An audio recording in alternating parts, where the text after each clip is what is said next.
All right, welcome to Mostly Lifting Stuff. Today we're joined by Dan Ault. Welcome. Thanks for having me. Dan. All right. So Dan is an accounting major, finishing up his accounting master's, right? Yep. This semester. This semester right now. Okay. Possible PhD in the future, but way in the future. Yeah, that's a long ways away. But Dan is kind of an animal, ex golf athlete here at OU.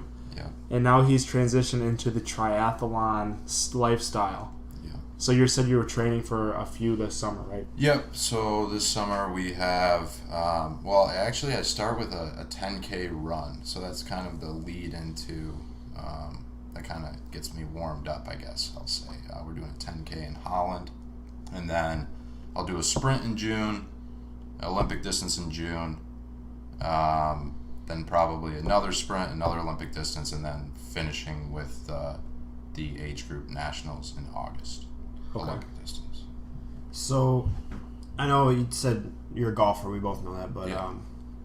Did you have much as far as like strength and conditioning you had to do for golf, and did that kind of lead you down this path? Like you kind of saw you like that, or is this kind of just something out of the blue you decided to do? Yeah, so the journey to triathlon is kind of a long story.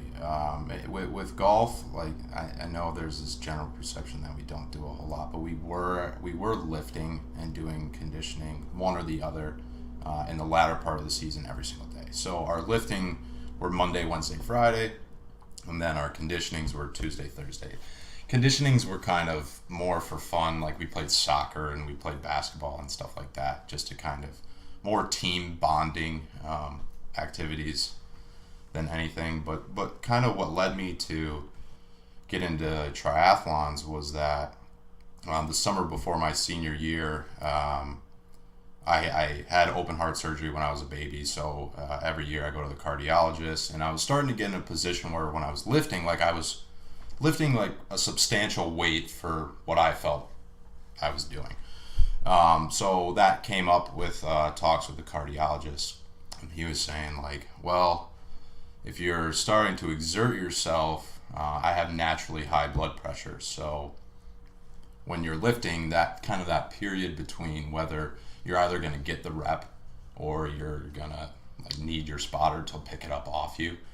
That period of exertion is when your blood pressure gets to its highest state. So if I'm already starting at a high state, then that period of powerlifting, if you will cause me to go into a part that will be damaging in the latter part of my years. So because of that, I started transitioning into more of a kind of a lean, like low weight, higher rep type period, where a lot of what I was doing was cardio intensive rather than actually lifting anything heavy.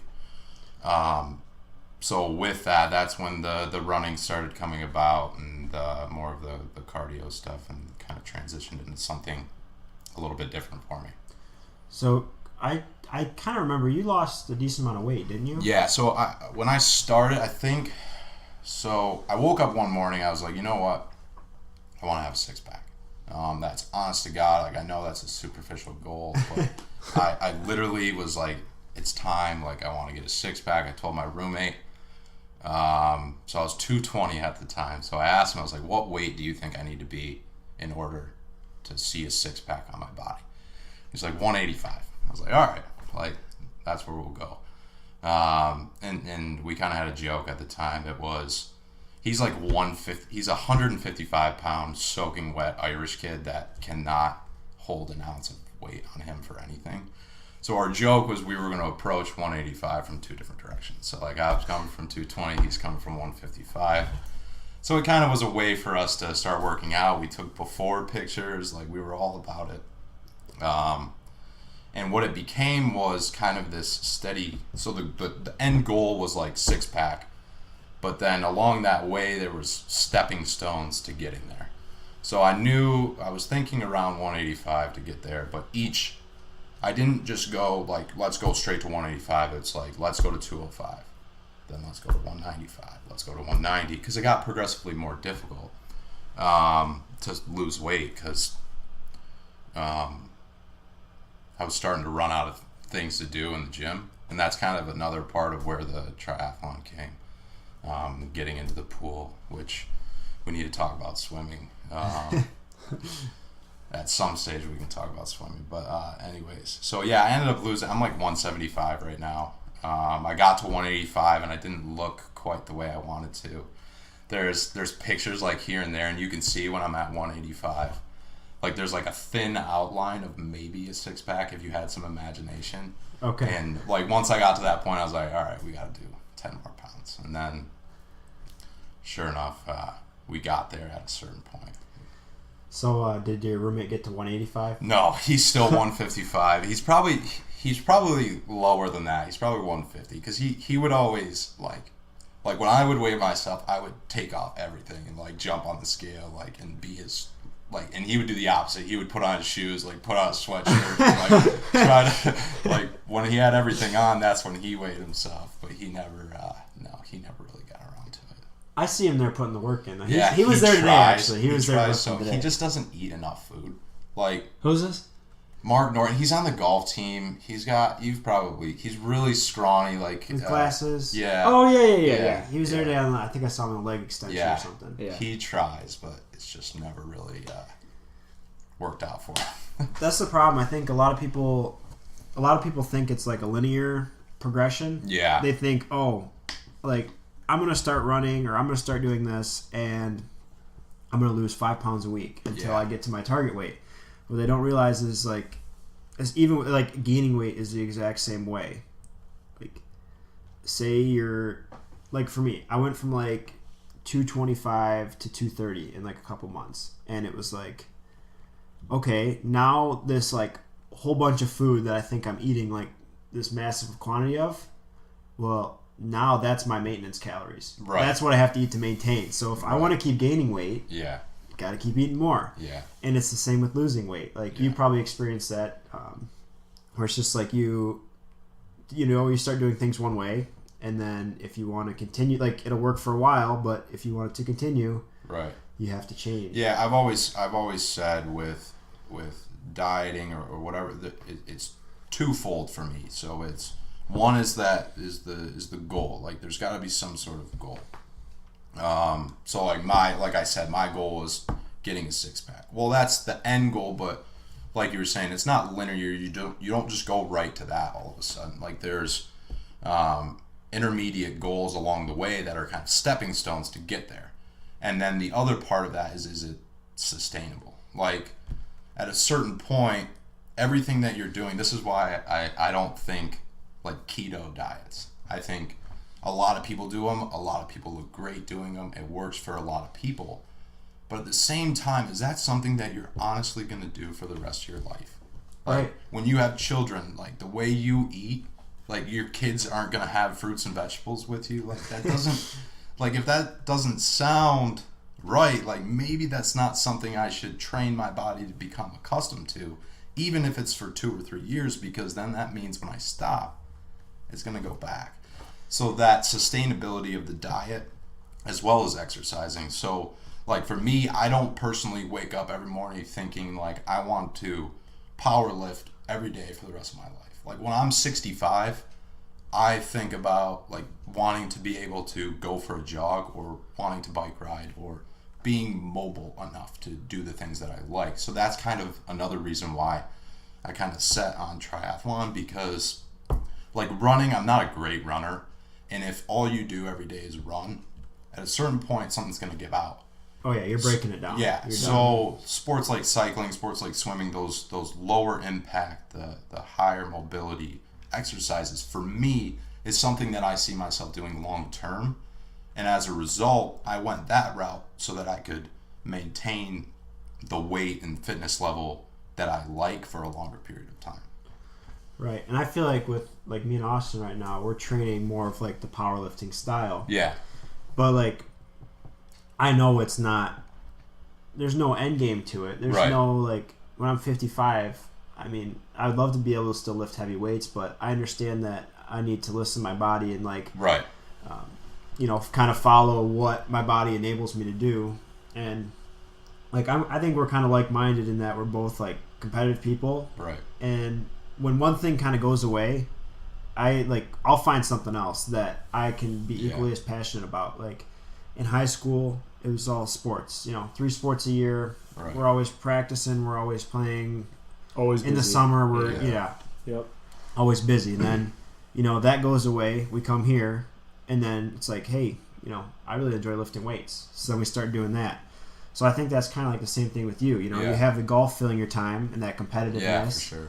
That drops off, and it's like, hey, look. Yeah. Here's something There's else. always going to be something the next. So what would you say your guys is why do you go to the gym every single day right now?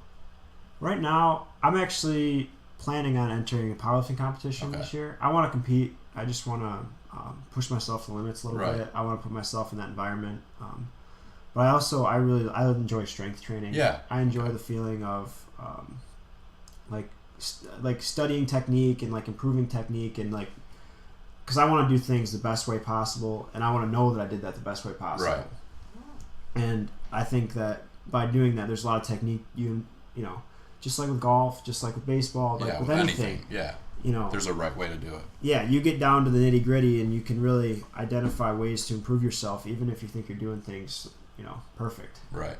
Which I'd say for the first few years that we were going here, we weren't really putting the time into perfecting, our craft. It was just about doing it, and it's a good stress relief. Yeah. It's it does all that, but if you really get down and put focus on the craft, you can really find. That's exactly how I feel about swimming. Initially, it was just cover as much distance as possible. Let's splash the water. Yeah, basically that's what I was doing. I was like, I probably look like I'm drowning, but I'm making it there and back. For anybody that thinks swimming is easy, or that swimmers are somehow not athletes, or that they can do it, just please go try swimming. Dude, they're the biggest athletes. I feel like. Yeah, it is. They're definitely. It is an unbelievable sport. Those guys are all shredded. Yeah. And I feel like water polo is the hardest sport. Yeah. If you want a shoulder workout that you've never quite felt in your life, go swimming. Austin and I went a couple times a few years ago. Yeah. Because we were gonna do it for cardio. And we get there, and great form we get there. cardio. Yeah, it's amazing cardio, especially when you're as inefficient as we are. Yeah. So we get going, and so one of us is at each end of the pool, and to do swimming, you go from swimming in maybe an in-ground pool once in a while, which is 40 feet or something, and you kick off the wall, and you get 2/3 of the way there. Yeah. You get in an Olympic pool, and it's 50 meters or 25? Yeah, usually it's 25 yards is a basic lap pool. Is that what it is, the long ways at Oakland? So the long ways at Oakland is 50 meters. Okay, so we were doing that. Okay, yeah. So because it's not always, it's called long course. It's not always set up that way. Usually it's sideways. And it's 25 yards. So we swim 50 meters. I swim all the way down. And I'm just dying. I'm doggy paddling the last 10 meters. And then Austin goes, and same thing. You're a little bit better swimmer than I am, and I think I'm negatively buoyant. I don't know. I just that's one of my excuses, but yeah, it's rough. And I think we did a total of maybe 5 lengths each or something like that, and we were dead. Yeah. And then you got these little old ladies. They're like this. Unreal. All the way down, turn around, all the way back. Yeah. It's so discouraging.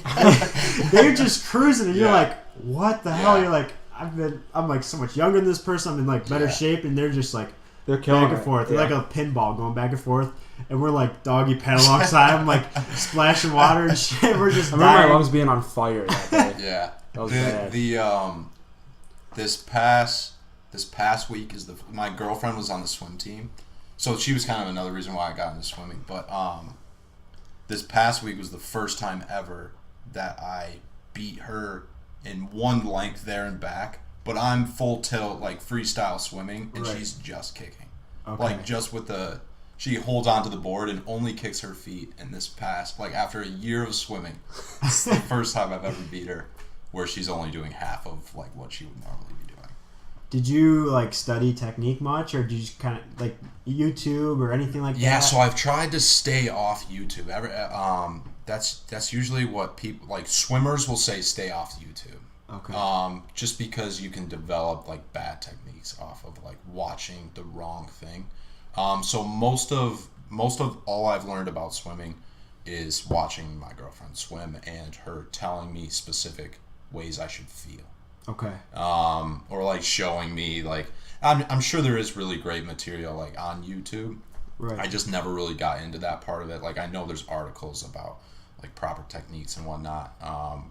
I did use a swimming like 6 weeks to swim a mile. Okay. So I went through their like set program of like how many laps to do each day and like on what intervals in order to at the end of 6 weeks to be able to do a mile. Right. So I did do that because I'm gonna have to be swimming a mile this summer, so I needed to be in a position where I felt comfortable doing that. Because it's a whole different ball game in triathlon too, because you're not swimming in a pool. It's open water. Yeah, you're swimming in a pond. And what people don't, and in my first triathlon that I did, what I didn't really like actively realize is you have to like spot where you're going. So when you practice in the pool, you don't really have to think about it because they keep you in a straight line. Mm-hmm. There's nobody really around you. Like you can just follow the line on the bottom of the pool and you don't have to worry about it. When you're in the open water, if you just keep your head down and keep going, you'll end up 50 yards going to the right and be that much more distance further away from where you need to be going. Right. So there's a whole nother like element of spotting, it's called, or whatever. And they have buoys out there and a bunch of stuff to see. And I actually like swimming in a pack of people. Like I had a good experience. Like I hear people that get kicked in the face or something like that. But I was pretty mindful of my surroundings when I was swimming. So I kind of like swimming in a pack with people because when I train, it's by myself. So there's nobody really there that's like, oh, let's keep going. Like I'm not really racing against anybody. everyone, Yeah, so you're just kind of in the water. And this is another good point, is just like the conversations that you have with yourself in your head. In the pool, especially more so than any other sport I've ever done, even golf, I would say, is there's a lot of ability to talk negatively in your head. Like there's a lot of reason to be like, why am I doing this? Like nobody will care. Nobody will think anything differently if I just stopped, got out of the pool and left. And those types of conversations I've come to like get rid of and start to talk to myself like, we're doing this, like let's keep moving forward, like we got this. Yeah, I have a couple things actually. So like what we were saying about the technique, that's so similar to lifting. Right. Like there is everything from gold where it will help you improve and all that to absolute garbage. Yeah. And you really, I mean, you have to have some level of experience to see through it. Right. And you have to know like who's trustworthy, and you have Yeah. to like you have to be able to have like your BS goggles on because there's so much out there. There's just so much information, and probably 50% of it is total crap. Yeah. And then there's like probably like 5% that's like that golden nugget. And Yeah. if you find somebody, like there's people like Chris Duffin. He's a guy that I watch videos from. Very technical. Another one's the guy that runs Athlete X. I don't know if you ever seen him, Jeff Cavalier. Yeah. So smart. Like you just got to hold on to those people that are so smart though, and like trust the people that put science into it, because there's so many that don't. So how would you say that you would discern for, like, is it just based on experience? Like you tried something somebody was saying and it wasn't really working for you, or how did you discern between the garbage and the gold? Well, a lot of times the people that are like high level, like, you know, producing high level material, like the Athlete X guy, I mean, millions and millions of views on his videos. Yeah. Which, yeah, there's a lot of people that get a lot of views, but establishes some sort of credibility. Right. Yeah. I mean, he's a physical therapist. He's worked with Major League Baseball teams. Okay. He's been tried and tested in the industry, and he's proved like his worth. Right. And like, I'll be like feeling something in my shoulder. I'll look it up on my phone. Yeah. I'll watch a 5-minute video. I'll do a stretch and be like, for a few days, and be like, yeah, this feels better. Okay. So, and then like with the other guy, that Chris Duffin, he's had like incredible feats of strength. Like he's the only person to ever deadlift 1,000 pounds for multiple reps at a time, which is like absolutely nuts. Right there. Holy shit! But then like I'll see videos of him, and he'll be with other people that are proven powerlifters, right? And he'll be teaching them things, and like for them to the credibility, yeah, for sure. For them to be able to trust him, I feel like I would too. Yeah. And about you're talking about the mindset in the pool. Yeah. Versus the open water with people, and that's the competitive side. Right. I mean, that's for sure. Yeah. On full display. That's like in high school, we would be asked to we'd be doing football practice or whatever. We'd be doing sprints. Right. And when I can look down that line and see, hey, that guy's beating me. Yeah. I'd run a lot faster than when it's like, all right, run your 40 now. Yeah. So you set up and you're running by yourself, and it's like, well, is this as fast as I can go? Yeah. It's like, if they put somebody next to me, I would probably run just fast enough to beat them. Not because that's all I'm worried about, but because that's like what drives you. Relative. It becomes like, are you the fastest guy in the group? Right. If not, why? Like, why am I not going as fast as somebody else? That's the same thing. Like especially in the running portion or the biking portion, it's always like just catch up to the person in front of you, and like kind of running people down and running to that person's back and then running. I mean, I don't run past very many people, but when I do, or there's somebody that I feel like I can, it definitely makes me go faster. Yeah. That's the tough thing with running is like, you hear a lot of people talk about like running your own race though. And that's like, that would be very tough for me to do on a long enough scale because I'd be like, well, I can run fast enough to keep with this person now. Yeah. But then, if you're running like a marathon or something, like 20 miles later, I'm going to be like in the dirt. And Do you get a runner's high or anything? Is that something that you found? No, I don't. I wish I did. I like running. I find it enjoyable to a certain extent. I would say my favorite is biking. The biking? Okay. Cycling is a great sport. You have like the legit. Yeah, I have a road bike. I wouldn't. Okay. I would say like in terms of, let's say in baseball terms, if there's A, AA, AAA like majors, I have an A bike. Okay.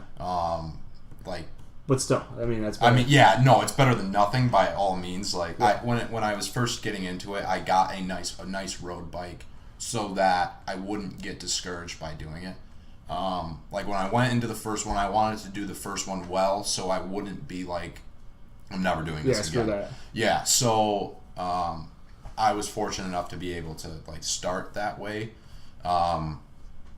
and now all I do is look at bikes a lot of the time. Like it's so fun. They're expensive. They're really expensive, but they're really cool.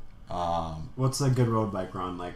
$4 or $5 or something like that? I would say in that baseball analogy for like a AAA bike is like $4,000.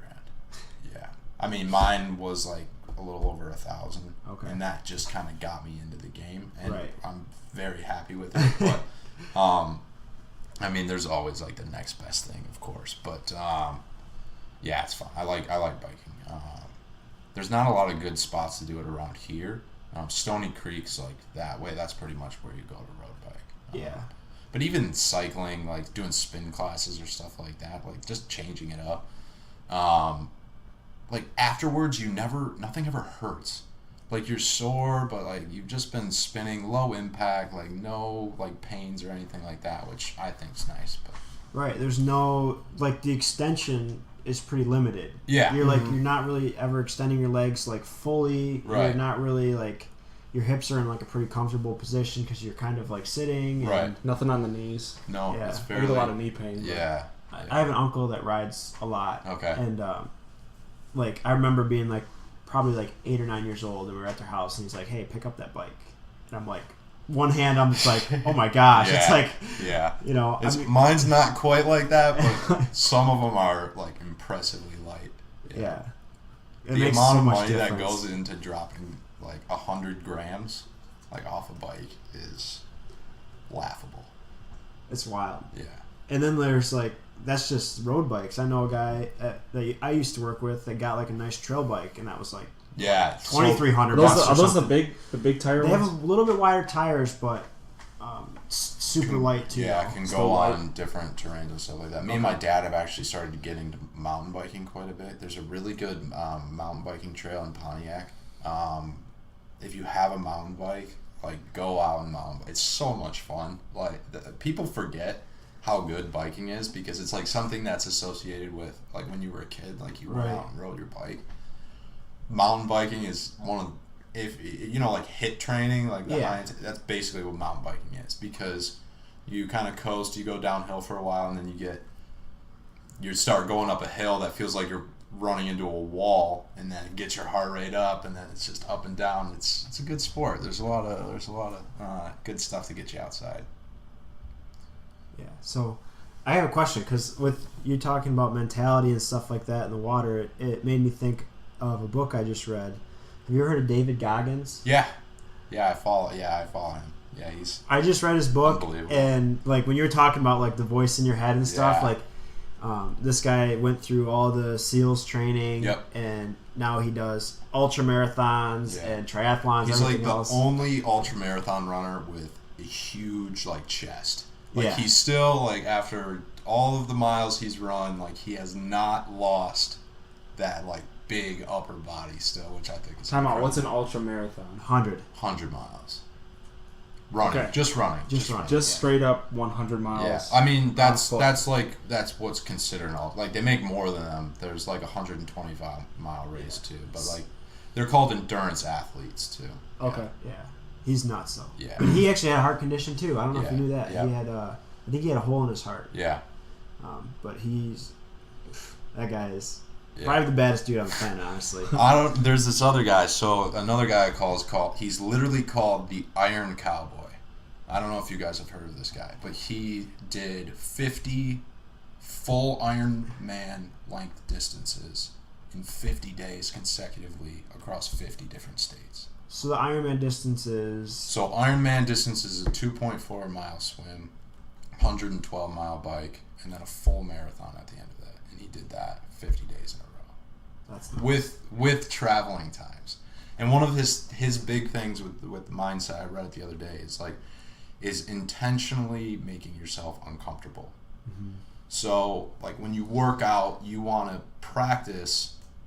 Like when you don't feel good, like those are the times when you have to go work out. Like Right. when you don't feel like you're at your best is when you have to go, because that's where you get better. So like I was having those conversations in my head swimming. Like when I have those, like I know I have to finish the set. I think there's been one set of swimming where I kind of threw in the towel. And other than that, I would say I pretty much, whether it's as slow as can be or I grind through them, and it's for those reasons. It's because when you get to that end goal, so like if you get to the powerlifting competition and you're not feeling that good, you're a little bit nervous, like you've practiced for that position, and that the David Goggins and the Iron Cowboy they're big on that. That's what the ammonia's for too, though. Yeah. Powerlifting. It doesn't do as much for... but, so like, I guess that the kind of the one main difference then that comes up with like powerlifting and then like your endurance athletes is like, endurance is like, how much can you push yourself, beyond what you think you're capable of. Right. Where for like powerlifting, like we could go to the gym and do powerlifting movements every day. Yeah. But that's not going to make us any better. Right. Like you have to train enough to build the strength, but not too much that you're going to tear yourself down. Yeah. And so that's Sweet kind of, spot. that's where we've kind of been trying to find the balance, and that's where it really is like a lot different. Right. But the competitiveness, it's tough because it's hard to be competitive to rest. Right. You're like, Yeah. Yeah. I want to get better, but I'm going to do that by resting today. Yeah. I'm going to do that by icing my knees because I'm a little sore from yesterday. Yeah. I'm going to do that by, eating a little bit better today than I like otherwise could have. So like, it's hard to channel that competitiveness because I'm like, I could just go every day and be like, Yeah. but That's I how would I be am so too. suboptimal. Yeah. I've gotten into a little bit better of a habit of like taking a day off. Because my day off now is I do yoga. There's a yoga class at Oakland, which is really good. It's called Power Yoga. It's on Tuesdays. I highly recommend it. But Who teaches it? it's her name's Eileen. Okay. It's at like 11 o'clock. She's really good. The way she talks and the things she says, like after yoga class, like I'm ready to run through a brick wall. Like she gets me hyped up.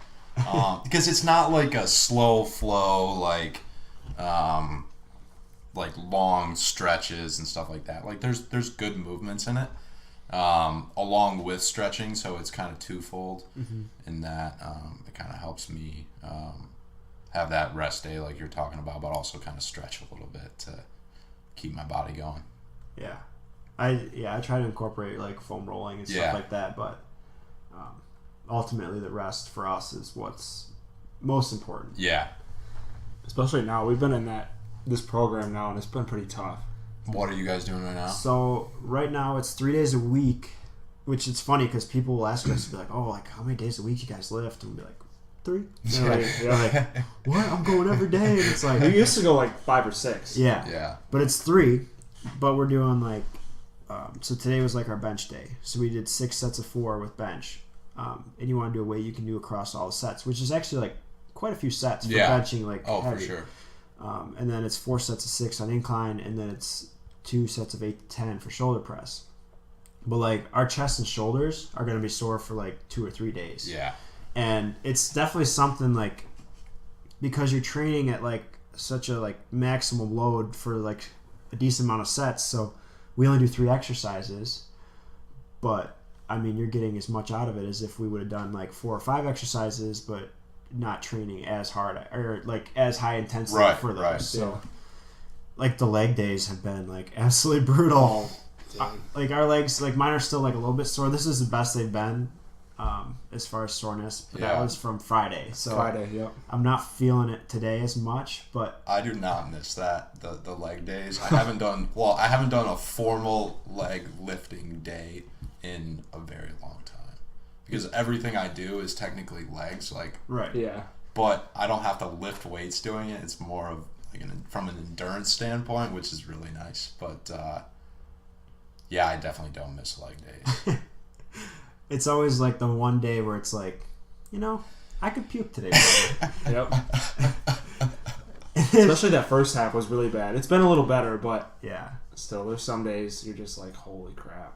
I gotta sit down for a good 10 minutes right now. Yeah, we did. The one day we were in a squat rack for probably an hour and a half total. Man. And it was brutal. And what kind of weights are you guys doing in like such a long set like that? So for squat, it's 6 sets of 4. Okay. And then we're doing like the same 4 sets of 6 with either front squats or leg press, and then 2 sets of 8 to 10 with lunges. Okay. So the rep scheme stays pretty much the same for each day, really. Yeah. Okay. But then the workouts obviously changed for different target areas. So did you guys? Is this your guys' program? Like, did you make this, or is it? I got this from a website. Okay. It's Elite FTS. It's called. I'm actually wearing one of their shirts right now. Yeah, I've heard of that. They have a lot of contributors that are like prominent powerlifters. Yeah. A lot of articles. It's all like just this huge free database. And I kind of stumbled across it because one of the athletes I follow was like one of their contributors. Right. And it was like one of those things where, tried and true athletes, and coaches, like the people who coach these tried and true athletes are writing this stuff. Yeah. And, it's a good resource because it's only their people posting it. It's not like, you go to these forums. Joe Schmo's on there. Yeah. Joe Schmo with his rep power of 200,000 saying to do preacher curls if you want the bicep peaks or something. And so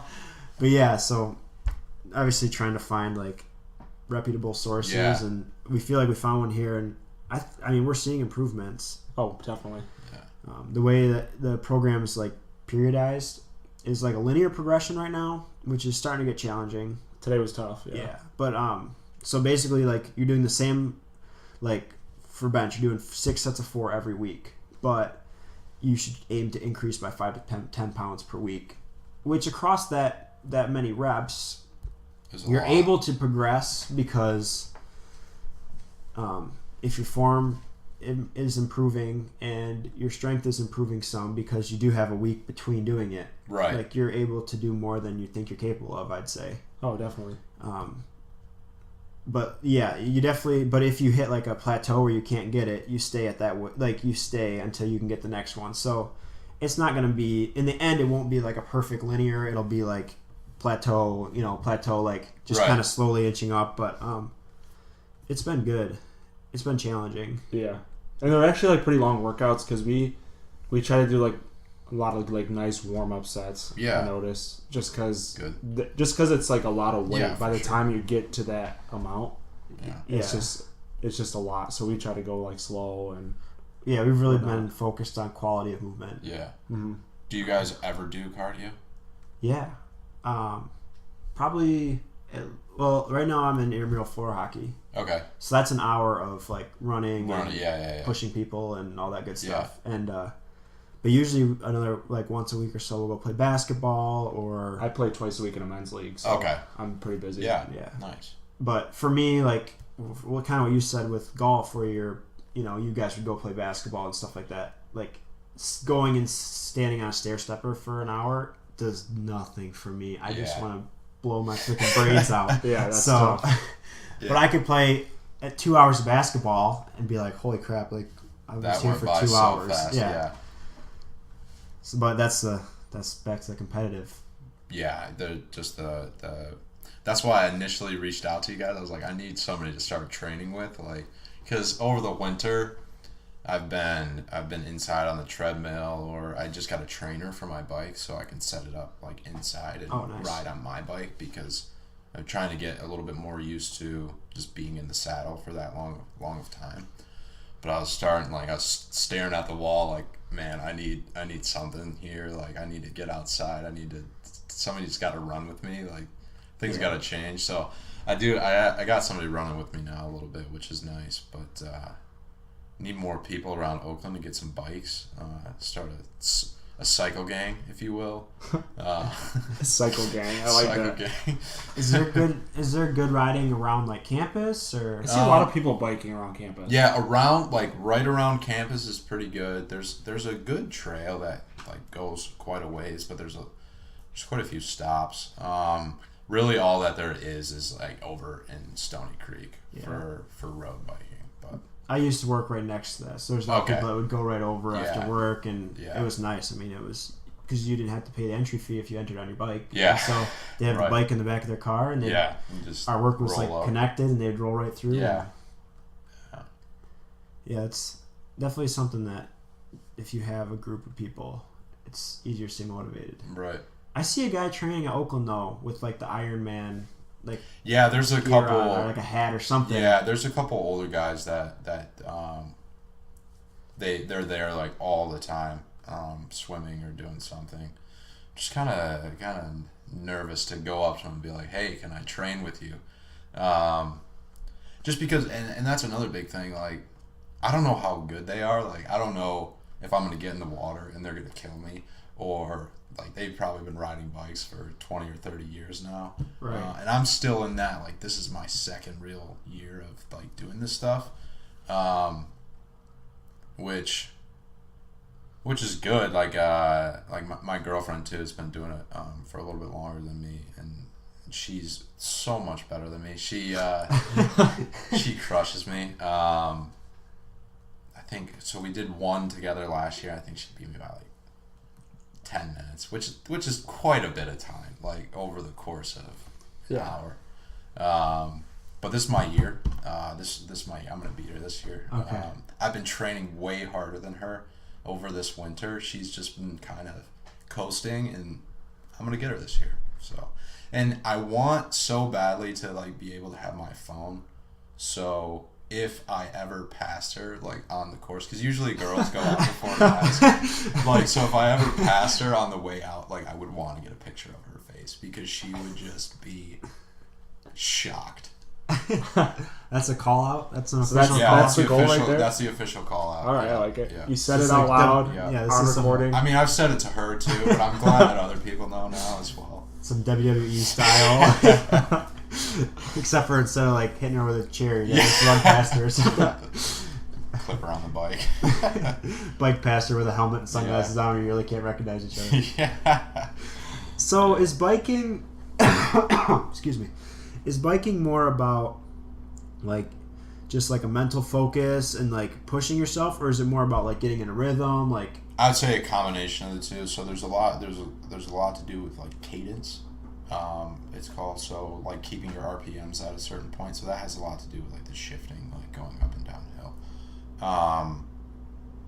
And then I would say there's a lot of technique in biking that you wouldn't really think about. So like in a road bike, you're usually clipped in. So you wear shoes where the pedals actually clip to the bottom of your foot. Right. So there's a lot of technique in actually like dragging the pedal up instead of just always pushing it down. So that's something that I constantly think about because it's one of those things that as soon as you're not thinking about it, you're not doing it. Right. Well, that's something that we've never done. Right. Growing up, you know, Yeah. you're always pushing Yeah, down. you're always You don't just lift pushing up. down. Yeah, like I didn't even know it was a thing until I got a bike and they're like, you're not clipped in. I was like, no, like what does that mean? So then, you know, you get the pedals, you get the shoes, and it's night and day difference, like how much faster you can go clipped in. Okay.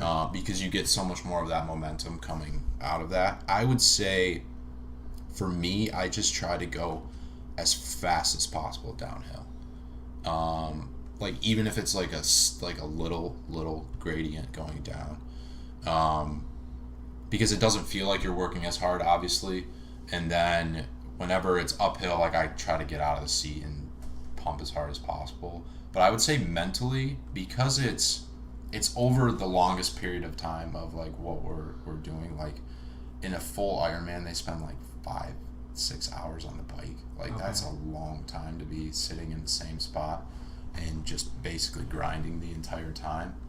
I like it because you're going fast. Like it's fast paced. Right. I'd say mentally for that one, I don't really have any issues with having negative conversation with myself, and I think that's just because it's a personal preference. When I'm not feeling too well, is usually when I like force myself just to go a little bit faster, because then once I get, a lot of it is just getting over the hump.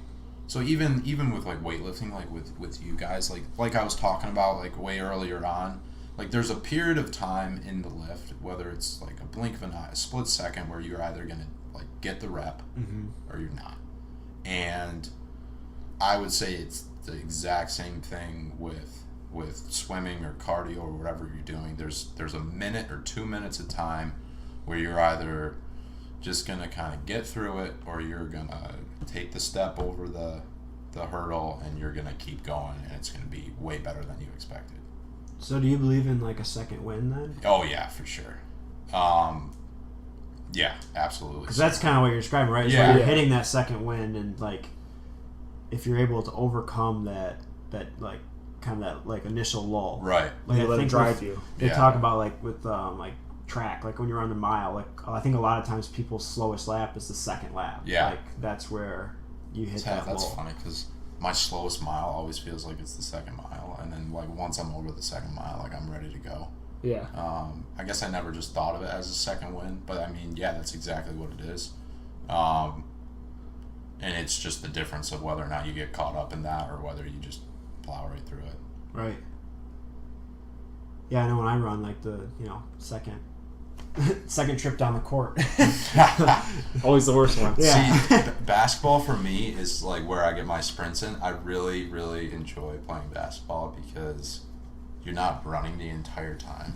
Mm-hmm. Like, it's a lot easier to catch your breath there for a second and then just kind of sprint down. Like, people love playing with me because I'm always up and down the court. Like, I'm always, because I like you're saying, it's competitive. Like, there's people around me. Like, I'm trying to do something. Like, you can physically beat someone to a spot. Yeah, right. Like, you can be terrible at basketball and still be fun to play with, because all you really have to do in order to play basketball is play defense. Like in the rec, like as long as you're playing defense and the person you're just outworking the other person. Yeah, like as long as you're playing defense and as long as the person that you're playing defense against isn't scoring a whole lot, like people can pass to you and you can pass it back. You don't really have to do anything on offense. Like just grab a rebound and set people a few love screens. You. Yeah, just get in the way a little bit and you're fine. Like, well, you gotta play with us then, because like we love that's to run. The way we play. We love to run. Yeah. So You've played it with us a few times. Yeah, a couple times here and there.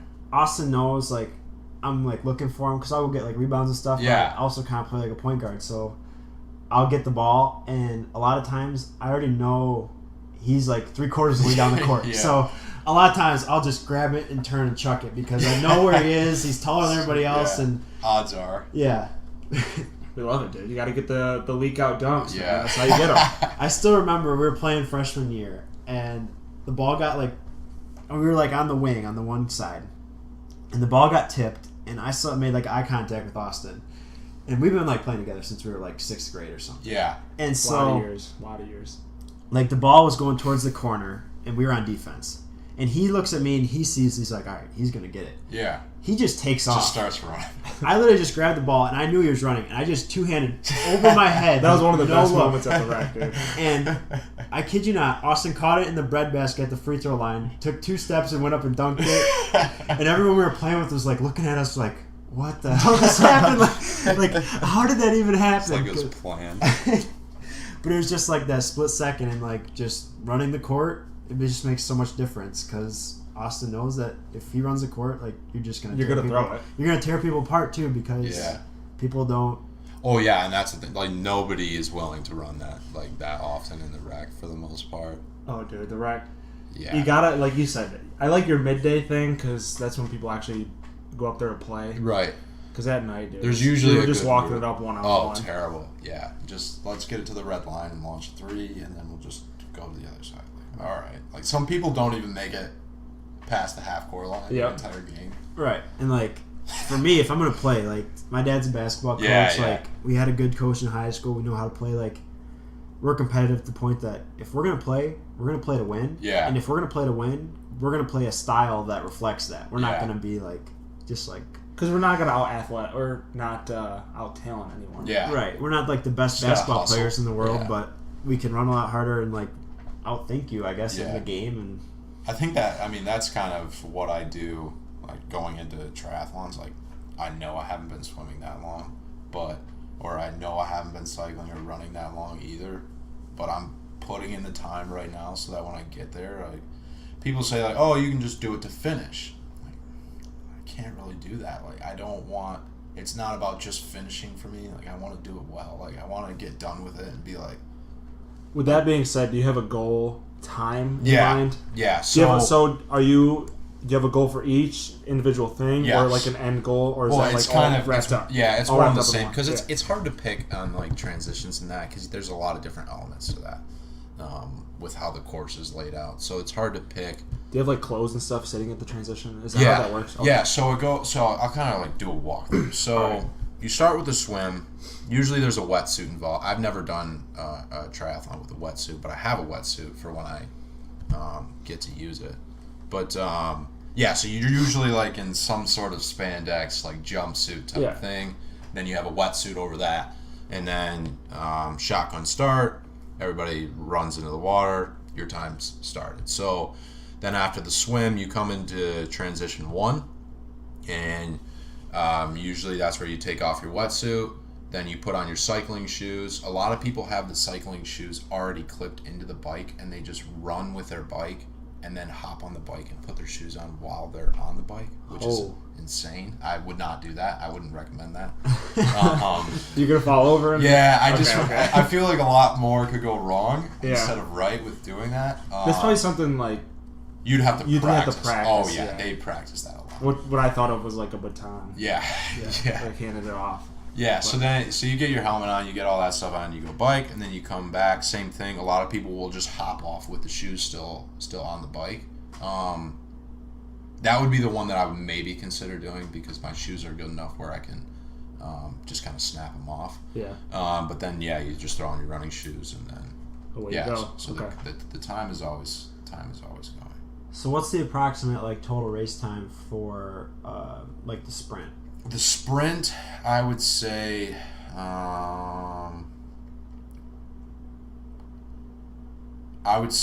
anything under an hour and a half is respectable. Okay. What are you shooting for? So when I did my sprint, I think I was 117-ish. Okay. Mine was more for my first one. It was more each distance. So my goal. So it was only a 500-yard swim, which on paper that doesn't seem like a lot, but when you get in the water, 500 yards is really long. So you're are you going out around a buoy and then back? Yeah. So usually it's usually they have a square. Okay. So you start from the beach and then you go out to a buoy turn left to a buoy, and then come back into like a further part down on the beach. For longer distances, you just, instead of doing 1 lap, you do 2 laps or something like that. But then, at least you're with the waves coming back. I mean, if there is waves. Yeah, sometimes that always doesn't work out though, depending on which way the wind's going. Yeah, there's a lot of like little elements that affect your time. But so for swimming, I try to go under 2-minute pace per 100 yards. Okay. So that's four laps in a pool. Yeah. So I try to keep that under, so it's like 15 minutes, and then the bike I try to go upwards of 20 miles an hour, and then running I try to go at like under 8-minute pace. So if I'm doing that, like, I'm pretty happy. So for the Olympic distance this year, I'm going to try to break 2 hours and 45 minutes. Okay. My girlfriend's goal is 2 hours and 30 minutes, but we'll see what happens. We'll see what happens. There's a 15-minute window where anything can happen. I'm hoping maybe like a flat tire for her. No, I wouldn't wish that on her. But that's a thing, too. Like, if you get a flat tire on your bike, like, they don't stop your time. Like, you have to fix your tire on the road or you just DQ. Yeah. Yeah. Do you have, like, a kit then? Yeah. Is it, like, on your bike? I have one on my bike. Okay. Some people don't because they're like, if I get a flat tire, like, that's it for me. Yeah, but like if I get to an Olympic distance and it's my first one, like you gotta finish. I'm finishing. Yeah. Like, and say you're 2/3 of the way through it because you're almost done biking. Yeah, so you might as well just kind of grind it out. I think like high end, like real competitive ones, I think they'll even have like a van or something. Yeah. Yeah. Well, they did that like the Tour de France. Yeah, they have vans. They have all these vans following them. Yeah, I'm not sure if there's like any rules around that with triathlons. But, okay. If you're a van guy, call us up, man. Big van guys. That would actually be really fun to do, like in a Tour de France type setting, like being the guys in the van, because they go like on average 27 miles an hour. Yeah. On a bike. Do you have a speedometer on your bike? I have a watch, so I have a Garmin watch that I wear that at least gives me an idea of like what I'm doing. A lot of people have power meters. I've never like used that. Where it's like attached to the bike and it lets you know like what watts you're going at. Like you have on a spinning bike. Yeah, basically. I'm not in that. It's gotta be the easiest of the three to regulate though, right? Biking? Yeah. Yeah, for sure. Biking's the easiest one to learn, and it's the easiest one to pick up the most time on because it's the longest distance. Okay. So that's another reason why I think I'm going to get my girlfriend this year, because I'm going to beat her on the bike. Right. Not on the water, but you're going to get her on the bike. No, the water. So the other day we were talking about it, and she was trying to do the math of how much she would have to beat me by in the swim to not have to worry about like anything else. So she could just coach. She could run like 10-minute miles. No, I mean not like that. Like so she ran track her senior year too. So she did the like 800 meter and which is like it's like a brutal race. Yeah, it's a terrible race. Like her entire athletic career has just been like putting herself through pain. So she understands it. She's calloused. Oh yeah, she's a good runner too. So sounds like you got your work cut out. A lot of things would have to go right for me to beat her. Yeah. Or like even come close to beat her. But I'm feeling good about this year. That's good. Something crazy might happen. We should get a group of people to do an indoor triathlon at the rec. They do that, don't they? If they do, I want to be a part of it. I thought they did an indoor. I mean, it's like the perfect. I thought it was an indoor. It's the perfect gym for it because they have the track too. Yeah. And the bikes are nice. Yeah, I think they did. I remember seeing something, but I don't know what the distances were. Okay. But I do remember seeing something about it for intramurals. Yeah, that'd be cool. You gotta go run it. Let everyone know what's up. Yeah. Get on the people like there. That. Yeah. Go talk to the folks. I mean, I know. It's probably a graduate assistant that puts it on anyways. Yeah. I know. I feel like I wish I would have gotten into it a little bit earlier on in school, so I could have like started a club maybe. But now I'm at the end and I'm out. Yeah. Do you ever run at the golf course? So I want to this year. I actually texted my coach about that the other day, and I asked him like, do people go and run the golf course? And he's like, yeah, all the time. It just hasn't been the right conditions quite yet for me to. Nice summer night. We used to live in the dorms. Okay. And we would at summer nights you get out there, you take your shoes off, you run across the fairways. Yeah. That's nice. I mean, A little hilly. You can make it really hard there too. Like if you straight up like ran the front 9, there's some serious hills there too. Yeah. Like that would be hard. Usually we would go and we would run like, down the first and second holes, and then we would cross into like.